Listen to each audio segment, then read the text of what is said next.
નમસ્તે મિત્રો, આજે હું મૂળભૂત એક પ્રશ્ન પૂછીશ અને એના 3 જેટલા જવાબો આવે છે.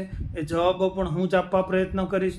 તો પ્રશ્ન એ છે કે વ્યસનો છૂટતા કેમ નથી? તો કે વ્યસનો છૂટતા એટલે નથી કે એનાથી કેન્સર જેવી જાનલેવા બીમારી થાય છે અને એનાથી હજુ આપણે અજાણ છીએ અને માટે વ્યસનો છૂટતા નથી. આપણે કેન્સરને હજુ નજરઅંદાજ કર્યું છે અને માટે વ્યસનો છૂટતા નથી. વ્યસનો કેમ છૂટતા નથી? તો એનો બીજો જવાબ એ છે કે વ્યસનો આપણે એટલે નથી છોડી શકતા કે આપણે હજુ પણ કેટલીક ખોટી માન્યતાઓને પકડી રાખી છે અને માટે વ્યસનો નથી છૂટતા. આવી ખોટી માન્યતાઓમાંની એક મોટી માન્યતા એવી છે કે જે લોકો વ્યસનો નથી કરતા એમને પણ કેન્સર થાય છે, તો અમે શા માટે વ્યસનો છોડી દઈએ? તો આવી ખોટી માન્યતાઓના પરિણામે પણ વ્યસનો નથી છૂટતા. વ્યસનો કેમ નથી છૂટતા?